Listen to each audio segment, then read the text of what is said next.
What is going on, everybody, man? King Recon here.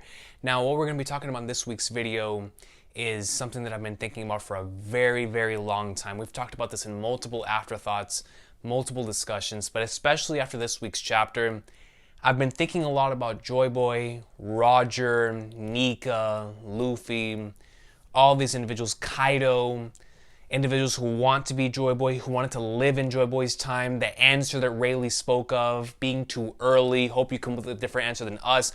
All those different things have been running in my mind now that Joyboy is officially here. And I'm so excited for this because we might finally be getting, or we might be getting closer to the moment that I think we've been leading up to this entire arc. Every single time that Luffy has introduced himself in front of Kaido, it has been, I am Monkey D. Luffy, and I'm going to be the king of the pirates. Every time. No matter if it's an L follows, no matter if it's coming off an L, whatever it is, that is how he has introduced himself. Back in chapters 923, in 1000, once when he got back on the roof in 1026, slash 2025, like, yo, my man is like, yo, you know who I am, you know why I'm here. Always was like, yo, I'm the go with the coat. He said that to every villain up until this point, every character up until this point. That's how he always introduces himself, but especially here against Kaido. Now, I guarantee whatever happens here, whether this really is Joyboy popping out, or this is Luffy now awakening this ability that makes him look and take on the drums of liberation, makes him sound and move in the same way that Joyboy once moved because they had the same fruit. Whatever it ends up being, it is going to be a scenario where Kaido's going to see the silhouette. He's going to pop up out of the ground. He's not going to see Luffy first. He's going to see the silhouette of what we've seen in chapters 253 and 300 with Luffy going around, which is also the same silhouette that we see from Nika. We're going to see that first. Hear the drums of liberation. Dun, dun, dun, dun, dun, dun. And then while that's going down, Kaido's going to look at him, and he's going to get closer and closer, and then he's going to see him. And I guarantee you the first thing that's going to come out of his mouth is, who in the world are you? Who are you? And I'm very curious on seeing how Oda answers that question. Because if Luffy's in a state of unconsciousness, he's not going to answer him. If right now Luffy using this awakening is unconscious, or whether this really is Joyboy, whatever it is, I wonder how that answer is going to come about. Because if there is no answer, or there's a different answer that I'm Monkey D. Luffy and I'm going to become king of the pirates, then we know there's something crazy happening here. So once all of that takes place, once this awakening is out of here, whatever it is, after this whole thing ends and Luffy's back to his normal self, or maybe he is going to come up and he is going to be his normal self, he's going to be able to answer exactly who he is, regardless. This is going to lead to Kaido into his flashback. All of this, the fact that he just took this massive W even though he didn't deserve it, or he did deserve it, but it happened in a very anticlimactic way. He was robbed of getting that taste of finally fighting someone on equal footing and defeating them.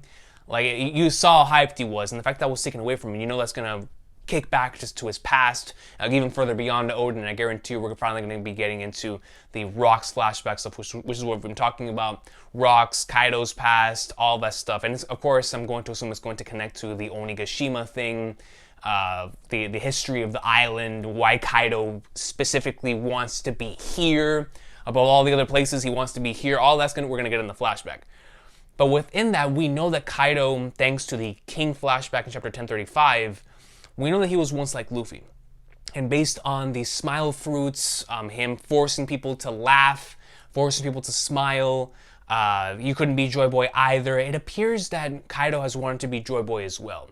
And so once he sees that Luffy has now taken on, and not only is he seeing the silhouette of Joyboy, but once he sees him, if he does know, if he also knows the drums of liberation, or if he sees whatever Luffy's doing here, he's like, oh my goodness, you really are Joyboy. And that's how we kickstart his flashback. Then when we get out of the flashback, we're going to see how much the term Joyboy means to Kaido. Whether it be that Rocks was also influenced by Joyboy, whether it's whatever happened there with Joyboy, we're going to see how much that impacts and how much Kaido really cares for that concept and for the idea of being Joyboy. And so once we get out the flashback, we're going to feel so much sympathy towards Kaido. We're like, man, dude, like, why can't my dog be Joyboy? And it's like he's going to look over at Luffy, and us to a certain extent, I'm going to something like, man, like, go with the coat. What you going to say? What's your response to this going to be? And you know what Luffy's going to tell that man? He's going to tell him the same thing. He's going to keep it straight up the same way he has the entire series. He will reject the title of Joyboy, regardless of whether he is Joyboy or not, because he is Joyboy. Well, there's no doubt in my mind he is Joyboy. And what I mean by that is either they share the same body, Joyboy is not here, and as a matter of fact, Zunisha's talking about Luffy, which is Joyboy. It's just that now that he's awakened, the fruit is giving off the drums of liberation, which reminds him of that. But the title of Joyboy being passed down, Luffy's met the requirements, the criteria. You know what I mean? Like, he is Joyboy right now. Regardless of all of that, whether he's now going to shoulder the burden of 800 years, all that stuff is out the window. He's going to do it, but he's going to do it as Monkey D. Goat with the coat Luffy. Because you know exactly how he is. He is no one else but himself, and that's why we love this dude so much. He is going to say, yo, I'm Monkey D. Luffy, and I'm going to be king of the pirates. I told you this like 5 times now. What can't you get through your head? I'm not this Joyboy dude. I'm not any of these things. That's not me. I'm not Nika. I'm not Joe. I'm not all that. Even though he clearly is. But at the end of the day, to Luffy, he's only one individual, one goal. I'm Monkey D, and I'm going to be king of the pirates. And I can't wait. I want everyone to hear that, because that is going to resound like its own drums of liberation. I want Momonosuke to hear that, Yamato to hear that, Kaido to hear that, everyone on the island to hear that. Because Joyboy has been a figure that everyone looks up to as this legendary individual. The honor of having such a name bestowed upon them is out of this world. And for Luffy to be like, nah. Whether that individual is me or not remains to be seen. Or maybe it is the case. But I am who I am. I am Monkey D. You feel me? How amazing of a moment would that be for his individual self-freedom? And how that would impact Yamato and Momonosuke as individuals living in the shadow of Odin, who want to become Odin, who want to live up to the legacy of Odin, when you have this dude who is literally Joyboy rejecting the title, stating that he is him. Do you know how awesome that would be for Odin, for Yamato and Momonosuke? We're already starting to see Yamato putting more of herself thanks to the speech in this last chapter. But that's going to impact Yamato, Momonosuke, and Kaido, where they're going to look at and have a moment of self-introspection, where they're like, man, that's right. We've been chasing these titles, we've been wanting to become these individuals, but we left ourselves in the dust. Or at least we've tried to leave ourselves in the dust. It's like, who is it that we truly are? And we've seen that in multiple moments with the Robin fight, with the Sanji fight, with the Zoro fight. Who are they? What is it they can do right now that no one else can do? And I can't wait to see how he explores that, because it feels like that's the route that we're heading. I hope. That would be an awesome moment. That would be probably my favorite Luffy moment in the entire series if this were to happen, right? But at the end of the day, I love the whole Joyboy Luffy concept. Obviously, it's been something, especially now, like I'm super hyped for it.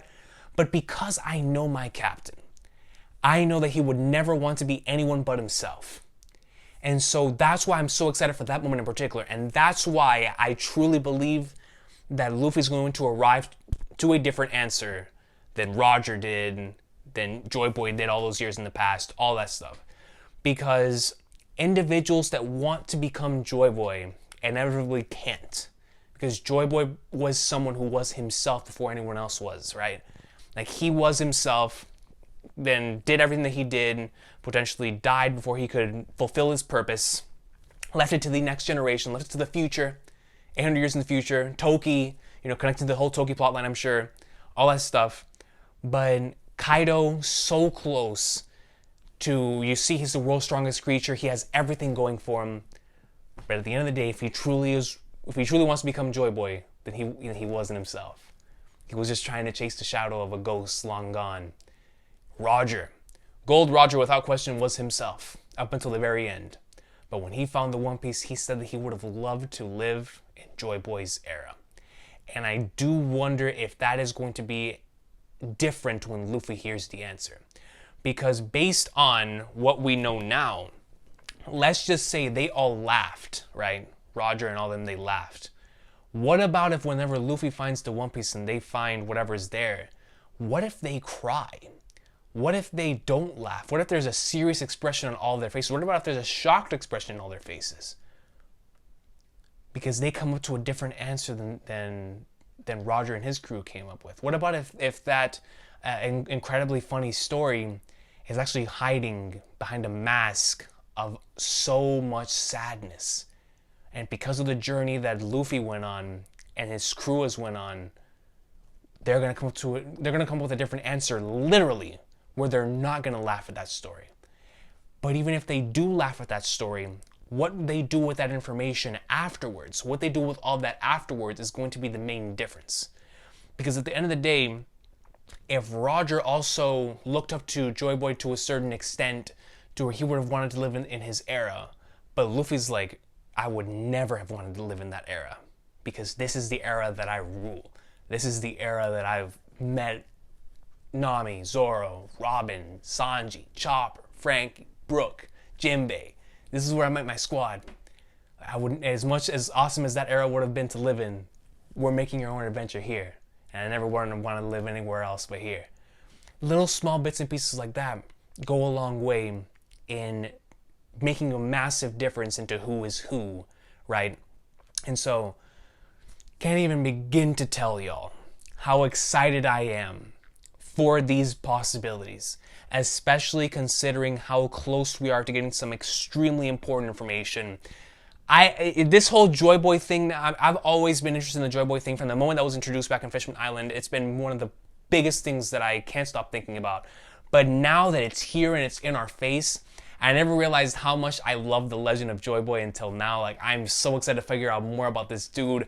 And like I said, regardless of whether it's him actually coming out here or whether it's Luffy carrying the title of Joyboy and now that he's awakening, the awakening itself is giving off very similar type of beat, similar type of heartbeat, similar type of vibe that Joyboys once did. Whatever it is, I'm looking forward to the moments that follow after that because that is truly going to showcase exactly what this series is all about.